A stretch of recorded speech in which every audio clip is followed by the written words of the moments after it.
Hello everyone, જય શ્રી કૃષ્ણ. તો standard 7 English I બુકમાં આપણું યુનિટ નંબર 4 છે yes Q of yes no yes no. તો હવે ક્વેશ્ચન નંબર 18 છે. આપણે આગળના વિડીયોમાં જોયું હતું કે એક ડાયલોગ છે, એના થ્રુ આપણે ક્વેશ્ચન નંબર 17 સુધી કમ્પ્લીટ કર્યા. હવે 18 છે એ જોવાનો છે. Write the answer with yes and no. Yes અને નો વડે જવાબ લખો. તો હવે જોઈએ. પેલું છે ડઝ સુધા સ્પીક હિન્દી. પેલું છે does Sudha speak Hindi question mark છે. તો હવે યસ અને નો વડે જવાબ કઈ રીતે આપતા હતા આપણે? તો કે યસ સુધા સ્પીક્સ હિન્દી. યસ દ્વારા આપીએ તો કરતા પછી છે શું આવે? કરતા છે ત્રીજો પુરુષ એકવચન છે, તો શું આવશે? સુધા સ્પીક્સ. એસ અથવા યસ લાગશે તો એ શું આવશે? Yes speaks Hindi. હવે નો દ્વારા જવાબ અપાશે. No Sudha does not speak Hindi. Does અહીંયા આપેલું છે, તો હવે કરતા પછી ડઝ અને નોટ અને આગળ આપણે નો મૂકેલું છે એ રીતે જવાનું છે. કાળ ઓળખતો જવાનો અને પછી કરતું જવાનું અને અહીંયા મૂળ ક્રિયાપદ અને અન્ય શબ્દ. હવે બીજું છે does Kavita no about Navratri. શું કવિતા જાણતી હતી નવરાત્રિ વિશે? તો કે yes Kavita no about Navratri. થઈ ગયું. નોઝ એસ લગાવેલો છે. કવિતા છે ત્રીજો પુરુષ એકવચન છે, તો કે હી શી ઈટ ત્રીજો પુરુષ એકવચન. તો કે નોમાં આવે જવાબ no Kavita does not know about Navratri. તો હવે યસ અને નોમાં જવાબ આપતી વખતે શું આવશે? ડઝ નોટ અને નોનું છે એ જ રહેશે, મૂળ ક્રિયાપદ રહેશે. તો આ રીતે બધા કરતું જવાનું છે. Do you watch Gujarati movie ત્રીજો છે. Do you watch Gujarati movie?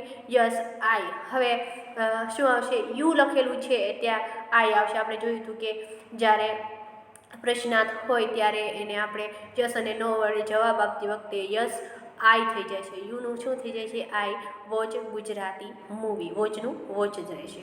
હવે છે no I do not watch Gujarati movie. Do અહીંયા ઓલરેડી આપણને આપી દીધેલું છે. ડુ અથવા ડઝ યુ સાથે શું આવે? પ્રથમ પુરુષ બીજો પુરુષ યુ આવે. ડુ આવે. ચોથું ડુ ધે સેલ પેન્સિલ. ચોથું શું છે? સેલ એટલે વેચવું. Yes they sell pencil. Yes they sell pencils. No they don't sell pencil. હવે ડોન્ટ આપણે ડુ નોટ ન લખીએ તો શું લખી શકીએ? ડોન્ટ પણ લખી શકીએ છીએ. હવે પાંચમો પ્રશ્ન છે did Poonam break the glass. તો શું આવશે? Yes Poonam broke the glass. હવે બ્રોક કેમ થઈ ગયું? તો કે અહીંયા ડીડ છે, સાદો ભૂતકાળ છે. શું છે? સાદો ભૂતકાળ. તો શું આવશે? યસ પછી કોમા એટલે કે પછી કરતા અને ભૂતકાળનું રૂપ તો કે બ્રોક. હવે અહીંયા ડીડ દ્વારા આપણે ઓળખી શકીએ કે ભૂતકાળ છે, તો બ્રોક ધ ગ્લાસ. તો હવે નોમાં આપવાનો છે. નો પૂનમ ડીડ. હવે ડીડ અહીંયા ડીડનું ડીડ જ રહેશે અને અહીંયા બ્રેકનું બ્રેક જ રહેશે, કારણ કે ડીડ દ્વારા આપણે દર્શાવી દીધો છે કાળ. Did not break the glass. છઠ્ઠું છે will Moin help us. Yes Moin will help us. Yes Moin will help us. નોમાં આપવાનો છે. No Moin will not help us. Okay. હવે સાતમું છે will Raunak colour the picture. તો શું આવશે? Yes Raunak will colour the picture. હવે નોમાં આપવાનો છે. No Raunak will not colour the picture. Eight did Seema sing bhajan. Yes Seema sang Bhajan. Did દ્વારા છે તો સિંગનું શું થઈ જશે? સેંગ થઈ જશે. No Seema did not sing bhajan. Didn't શું લખીએ છીએ? Didn't sing bhajan. નવમું છે ડઝ મીરા રાઇટ લેટર. તમારે કાળ ઓળખતો જવાનો. સાદો વર્તમાન કાળ છે. શું છે? તો શું આવશે? Yes Meena rights. એસ લાગશે ને? રાઇટ લેટર તો કે કરતા પછી એસ અથવા એસ, તો ત્રીજો પુરુષ એકવચન છે. Meena writes letter. તો નોમાં જવાબ આપવા. No Meena does not write letters. No Meena does not write a letter. હવે 10મું જોઈએ તો નેક્સ્ટ પેજ ઉપર આપેલું છે does your father cook roti. 10મું આપેલું છે તો કે yes my father cooks roti. Does દ્વારા છે એટલે ફાધર છે હી શી ઈટમાં આવશે. No my father does not cook roti. 11મું did the lion kill the rabbit. તો શું આવશે? Yes the lion killed a rabbit. ED લાગશે. કારણ કે ડીડ આપેલું છે. આ રીતે જોતું જવાનું રહેશે. No the lion did not kill the rabbit. 12મું છે did Mayur go to London. 12મું શું છે? Did Mayur go to London. Yes Mayur went to London. Did દ્વારા તો ગોનું વેન્ટ થઈ જશે. No Mayur did not go to London. નોમાં છે એ ડીડ આપેલું છે એટલે મૂળ ક્રિયાપદ રહેશે. 13મું will Reena draw the picture. Will Reena draw the picture. તો આન્સર આવશે yes Reena will draw the picture. Will છે અને વિલ આપેલું છે એટલે ભવિષ્યકાળ થશે તો ડ્રોનું ડ્રો જ રહેશે. No Reena will not draw the picture.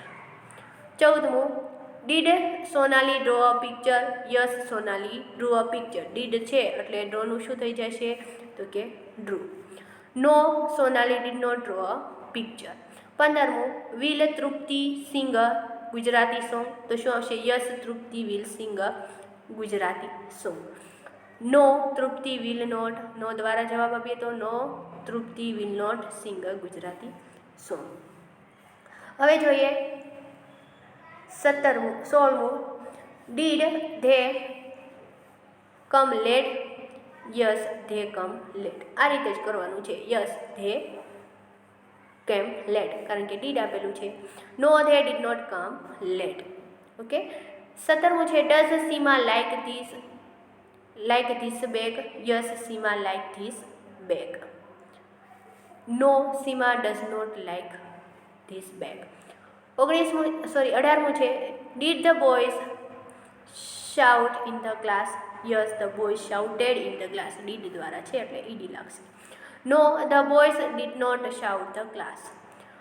19મું છે does mister Joshi teach you maths. હવે થોડુંક તમારી જાતે પણ ટ્રાય કરી શકો છો. તો ડઝ આપ્યો છે એટલે શું આવશે? મિસ્ટર જોશી પણ આપેલું છે તો yes mister Joshi teaches ES શું લાગશે? Teaches me maths. No mister Joshi does not teach me maths. Yes અથવા યસ લાગે તો અહીંયા આપણે લગાવ્યું છે. 20મું will the farmer sow the seed. Yes the farmer will sow the seed. Will દ્વારા આપેલું છે કરતા પછી વિલ અને સોનું સો રહેશે કારણ કે વિલ ઓલરેડી આપેલું છે. No the farmer will not sow the seed. તો અહીંયા હવે આપણે એક્ટિવિટી 5 પણ કમ્પ્લીટ કરીએ. તો એક્ટિવિટી 5માં 19મો પ્રશ્ન છે make the question with do or does. Do કે ડઝ વડે પ્રશ્ન વાક્યો બનાવો. તો આપણે આ પાઠ જ છે આપણો પ્રશ્ન વાળો છે. ક્યુ ઓફ યસ અને નો દ્વારા છે એટલે આપણો આખો પાઠ એ રીતે થશે. તો એક્ઝામ્પલ છે Mohan help his mother. Does Mohan help his mother. તો કે આપણને પહેલાં શું આપી દીધું છે? હકાર વાક્ય આપી દીધું છે અથવા પ્રશ્નાર્થ વાક્ય આપ્યું, નકાર વાક્ય આપ્યું. તો આપણે ડઝ અથવા ડુ દ્વારા બનાવવાનો રહેશે. તો અહીંયા આપણે જોયું તો શું છે? Does Mohan help his mother question mark અને પ્રશ્નાર્થ વાક્ય આપી દીધેલું છે. હવે એ રીતે જોઈએ પહેલું she always stand first in her class. Does દ્વારા બનાવવાનો છે એટલે પ્રશ્નાર્થ થશે. તો કે ડઝ શી મોસ્ટ ઓફ વાક્ય બધા પ્રશ્નાર્થ છે. Does she always stand first in her class. Does પછી અથવા ડુ પછી કે ડઝ ક્યારે આવે તો કે હી શી ઇટ ત્રીજો પુરુષ એકવચનમાં ડઝ આવે છે. બાકી બધામાં શું આવે? બહુવચનમાં તો કે ડુ આવે છે. Does she always stand first in her class. 10 પછી કરતા પછી જે અન્ય શબ્દ છે કર્મ પછી અન્ય શબ્દ અને ક્વેશ્ચન માર્ક. બીજો do they visit Ahmedabad once in a year. Do they visit Ahmedabad once in a year question mark. ત્રીજો you live in India. Do you live in India. You આપેલો છે એટલે બીજો પુરુષ એકવચન અને બહુવચન બંનેમાં આવે છે તો શું આવશે? You live in India. ચોથું he care for his younger sister. Does he care for his younger sister. પાંચમું Seema and Preeti study in the same class. Seema and Preeti study in the same class. Do Seema and Preeti study in the same class. અહીંયા do કેમ આપ્યું તો કે અહીંયા ત્રીજો નામ તમે જોઈને પાછું ડઝ મૂકી દો દો કારણ કે બહુવચન છે આપેલું. સીમા અને પ્રીતિ બે નામ છે તો શું આવશે? ડુ આવશે. હવે આપણે નેક્સ્ટ વિડીયોમાં જોવાનું છે એક્ટિવિટી 7 અને 8 એ પ્રમાણે આગળ આપણે જોશું. ત્યાં સુધી આપણે તમારે વિડીયો સમજવાનો છે અને જે એ ક્વેશ્ચન આન્સર છે ફિલ કરવાના રહેશે. Thank you everyone.